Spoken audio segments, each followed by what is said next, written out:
Hey there guys, welcome back to my channel Crafty Concepts with Erin. I'm Erin. If you're new here, welcome. I'm so glad you're here. Today we're going to create a scrapbook layout with the Wonderland collection from Close to My Heart.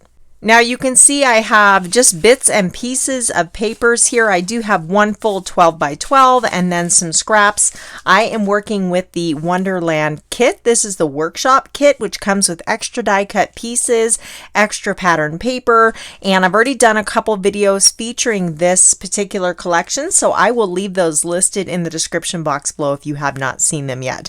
But we have some fun felt shapes and some enamel dots, but I am doing a single page layout and I'll show you my pictures. I have two photos of my youngest son Clayton playing in the snow. These are taken several years ago and the sled is purple. So I'm like, oh wow, this collection has purples in it. So it was kind of perfect.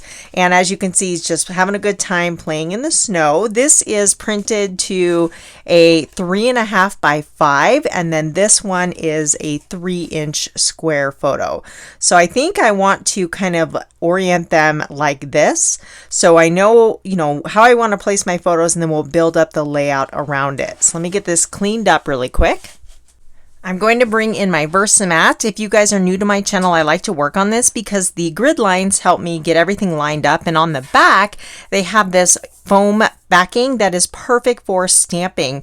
I do a lot of stamping here on my layouts and my cards, and so that backside, I usually have two of them, and I'll have one flipped over for stamping and then this side for working on. So I've already gone ahead and created my base layer. I trimmed this pattern paper with the rosemary background and the little winter pine boughs to 11.5-inch squared and mounted that on white daisy. I like to take a couple removable glue dots and adhere this down to my layout or my VersaMat so that it doesn't shift around on me.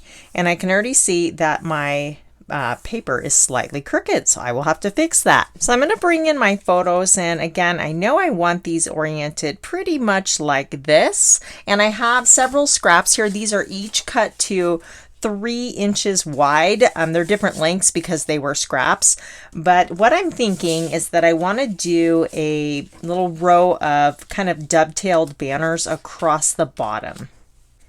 So if I bring back in my photos, I know I want them right about here. These only need to be about yay long, and I'm going to stagger them. So I'm going to go ahead and cut a dovetail. I just like to cut, I eyeball these. You don't need to get fancy. Cut up from the bottom and then from each corner to your center cut. And it usually works out close enough that, if it's not perfect, nobody can tell. I'll go ahead and do the others off camera really quick and get those trimmed down. So before I adhere these, I'm going to put a little ink around the edge. I have pewter because it's a softer color than black. Sometimes I think, I'm going to skip this step and I'll get everything adhered down and then I'm like, nope, can't stand it. I got to go back in. And I don't know if you guys have ever tried to ink edges after you have adhered down your layers, but it is not easy. It can be done, but it is definitely the hard way to go. So I just take a second to get this done and ahead of time, and then I'm usually happy with the end result. So I just want a little bit on the edge. I'm taking care not to, sometimes I really go onto the cardstock, but I just want the edge this time. I'll go ahead and get those other two pieces done off camera. So I went ahead and got that done. I did the photos also, and I thought it'd be fun to add just a little smattering of texture paste. I have the Ranger texture paste in opaque matte, and I like to put a little Glad press and seal layer over the top, and that keeps this from drying out. I've had this well over a year and it's still great. So you can do some really fun stenciling techniques, but I'm going to use it just to kind of create that icy winter feel. So I will speed this process up a little bit. Let me grab my all-purpose mat really quick. Anytime I'm doing something even slightly messy, I like to bring this in. It just really protects my work surface and it's super easy to clean up. It has a non-stick back and it just wipes up easily. So I put a little smattering of texture paste on my all-purpose mat, and I'm using my palette knife to apply some of this above my photo, and I'm going to do a little bit on the left as well. I don't want it you know, super thick, and it will lighten a bit as it dries. So I'm just kind of eyeballing it to see where I need to fill this in, and I think some will look good over here as well. This is really fun. It's just like spreading icing or mayonnaise on bread. I mean, there's no right or wrong way to do this. It's just going to add some background interest and be a base layer for my embellishment clusters. You do want to take a second to rinse off your palette knife and clean up your all-purpose mat right away when you're done with it, because once it dries on your tools, it can be a little tricky to clean off. I did give this a little time to dry, and now I'm ready to create kind of an anchor or just like a shelf that's going to ground my photos to the layout. I'm cutting the end on an angle. This is a border sticker from the coordinating sticker sheet, and I'm going to put that right across the bottom of my photos and then cut the same angle on the opposite end there. I think that's slightly uneven, so let me trim off another little snippet there. Perfect.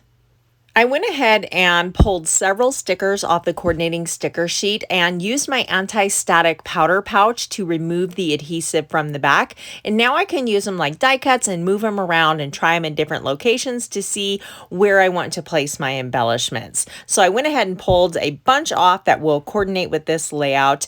And I still have quite a few left on the sticker sheet. There's some really fun stickers here. But this all bundled up is going to be my title. I like that this title element is round. It softens up all the hard angles and just adds some visual interest. I think this little swirly flourish is going to look cute coming out the side. Now this snowflake is large. It's almost the same size as the title, so maybe up here, but I have these cute trees I want to try as well. I think that does look better, and we have this perfect little spot up here above this photo for these fun whimsical trees.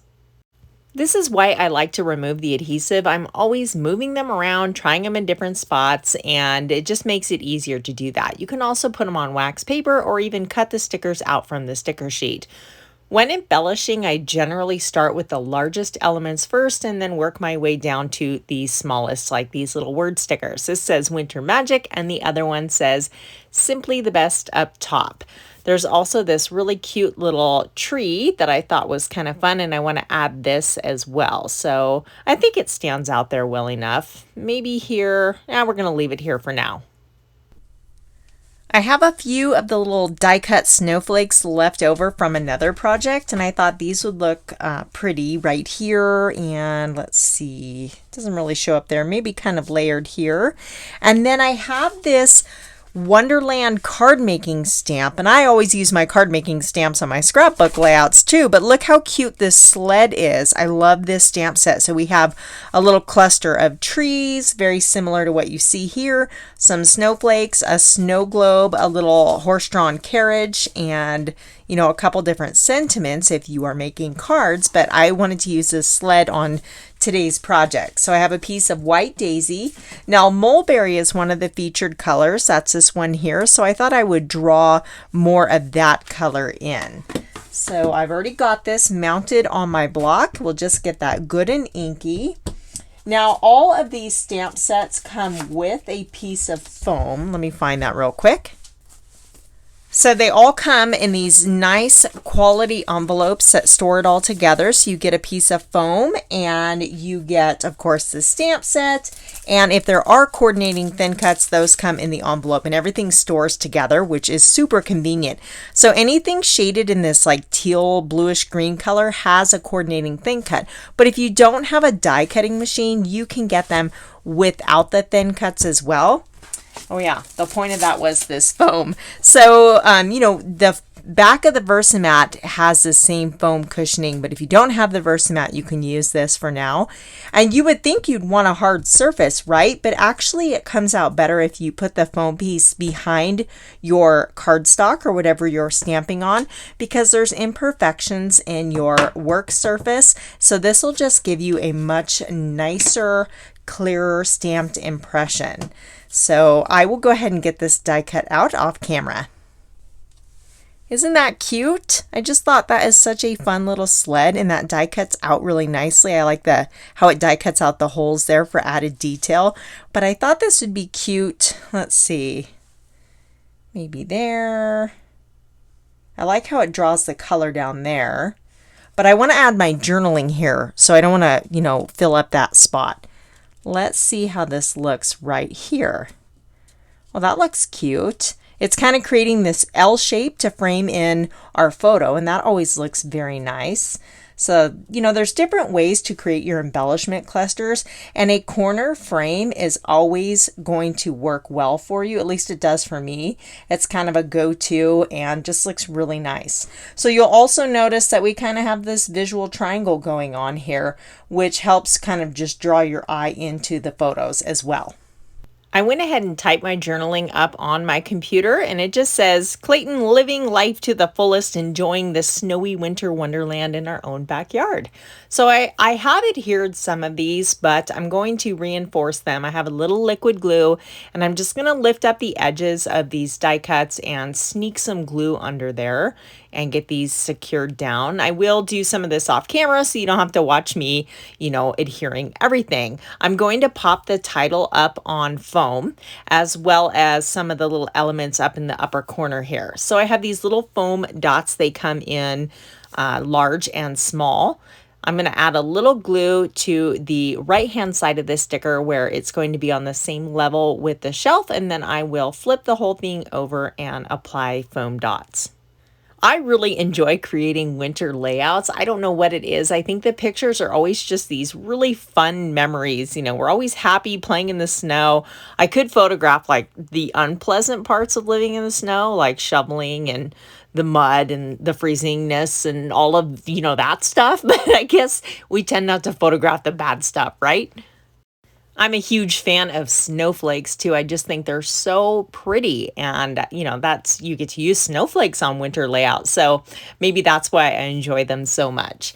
So I have some of the coordinating enamel dots, and I'm using the mulberry colored ones and just taking the small, medium, and large and putting them in each cluster just to add some more texture and interest to the layout.